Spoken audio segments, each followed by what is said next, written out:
It's time for our Seen and Unseen segment where we explore the cultural stories of the day. And for that, we turn to author of the upcoming book, The Unexpected Light of Thomas Alva Edison, Fox News contributor Raymond Arroyo. All right, Ray, last week, publishers were editing Roald Dahl. And this week, Ian Fleming. What's happening? Well, the Fleming estate has announced that they mean to cut James Bond in a way even Goldfinger couldn't, Laura. The Fleming estate and family is re-releasing all the James Bond novels, editing out some of the most offensive parts. The problem is the character of James Bond in print and on the big screen was known for what? Not his sensitivity. Is this the stupid mother that tailed you uptown? There seems to be some mistake. My name is... Names is for tombstones, baby. You all take this honky out and waste him, now. Dink, meet Felix Leiter. Hello. Felix, say hello to Dink. Hi, Dink. Dink, say goodbye to Felix. Man talk. Forgive my curiosity, but what is that? That's my little octopusy. Well, the Fleming estate, Laura, claims that Ian Fleming, who created James Bond, agreed to racially sensitive edits to Live and Let Die in 1955, and they've edited the rest of the books in that spirit. I'm not so sure. I mean, people have just got to... it is what it was, and just leave it the way it was. And if you don't want to watch it, don't watch it. They say that about pornography, right? If you don't want to watch it, don't watch it.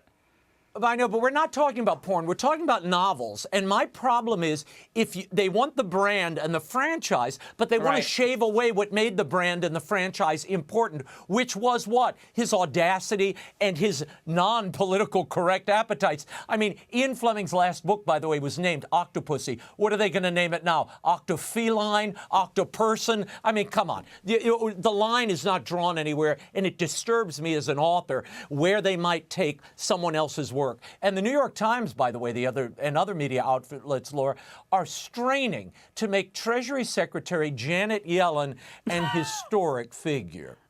For the first time ever, U.S. currency will bear the signatures of two women, Treasury Secretary Janet Yellen and U.S. Treasurer Lynn Malerba. Both were at the Fort Worth Bureau of Engraving and Printing to do the honors. Yellen is the country's first female Treasury Secretary. Malerba is the first Native American to have her signature on U.S. currency. Oh, my Lord. Note how they have to say Yellen is the first female Treasury Secretary to sign our currency. Why not the first female Treasury Secretary with a white Buster Brown haircut? I mean, the fact is she's hardly the first woman to sign American cash. That honor went to Georgia Niece Clark in the early 1950s, and then in 1981, Babe Buchanan, the sister of Pat, was Reagan's treasurer, who also signed U.S. currency. I think Yellen's a little late to the fair. Yeah, well, if she was going to Ukraine as well, I understand, Raymond. Yes, she made a surprise trip there to hand off the first of a $10 billion aid package to the Ukrainian president. Maybe she was having him also sign some U.S. bills, Laura, since he now owns so many of them. That's what I was thinking. Well, I'm thinking of the poor Ukrainians. Haven't they been through enough? I mean, if she does for Ukraine what she's done for inflation here in the United States, they better run for cover. Well, Yellen could have saved herself this trip to Ukraine, Laura, had she had this new Chinese remote kissing advice that I've come across. That's right, long-distance kissing is now a reality. Look at this thing. Leave it to the Chinese to take it one step further. Made with silicone, the Chinese version looks exactly like a pair of soft lips. The gadget comes with an app called 可能吻, meaning possible kiss. Not only can you send a kiss to your long-distance lover, you can also upload it to the kissing plaza so that strangers can experience your kiss. Can you imagine this? Yellen could have sent that device to Ukraine, Laura, and kissed Zelensky's Chukas without ever having to leave home. It would have saved her a lot of frequent flyer miles.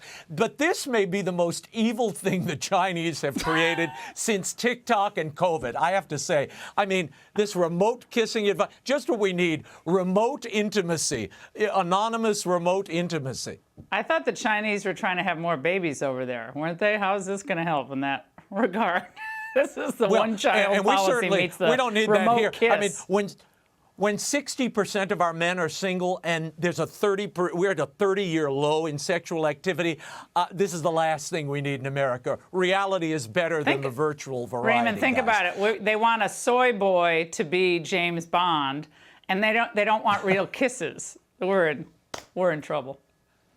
Big trouble. Finally, Biden held an event tonight, a Black History event at the White House, where he's being criticized now for disparaging his own race. Listen to this. And by the way, you know, I may be a white boy, but I'm not stupid. I know where the power is. I know where you think I'm joking. So the supposition is white people are stupid. I mean, this is really typical, you know, garrulous Joe Biden. Obviously, he's trying to pander to black voters who are assembled here for Black History Month. But you don't do that by running over a whole different race. I don't know how that advances racial unity or uplifts anybody. He that doth protest too much about not being stupid. Raymond, great to see you. Hey, Sean Hannity here. Hey, click here to subscribe to Fox News YouTube page and catch our hottest interviews and most compelling analysis. You will not get it anywhere else.